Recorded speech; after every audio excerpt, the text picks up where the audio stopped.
Hallo ihr Lieben, willkommen zurück auf meinem YouTube-Kanal. Ich hoffe, ich kann euch heute wieder motivieren, ihr Badezimmer so richtig schneeweiß, glänzend und blitzsauber zu machen. Ich habe beschlossen, meine alten WC-Bürsten zu wechseln. Also hier habe ich meine neuen Bürsten und diese Reinigungslösung von Action. Bitte entschuldigt, dass ich euch sowas zeige, aber hey, wir sind ehrlich, bei Adam sammeln sich mit der Zeit diese braunen Rückstände.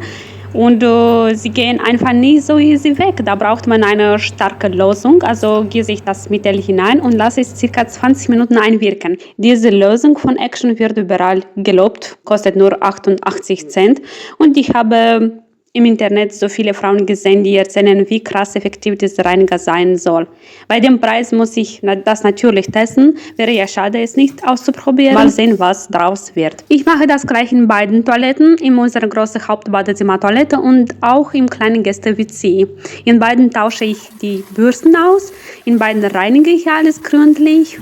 Während das Mittel wirkt, kümmere ich mich um die Waschbecken, desinfiziere alles einfach. Was ich benutze, Schwammhandschuhe, verwende ich nur einmal und werfe es dann weg, weil es ist einfach auch richtig eklig.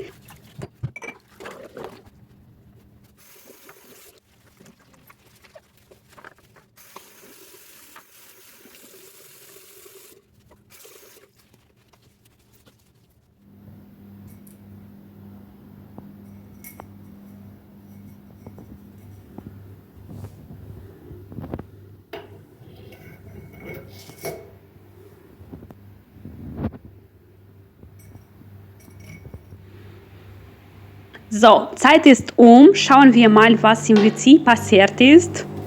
Ich schrubbe kurz, spule.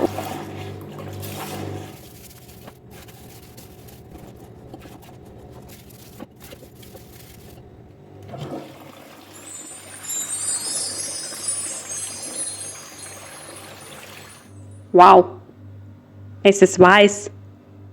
Ich freue mich so sehr, dass alles wieder strahlend weiß ist. Ja, ich weiß es nicht.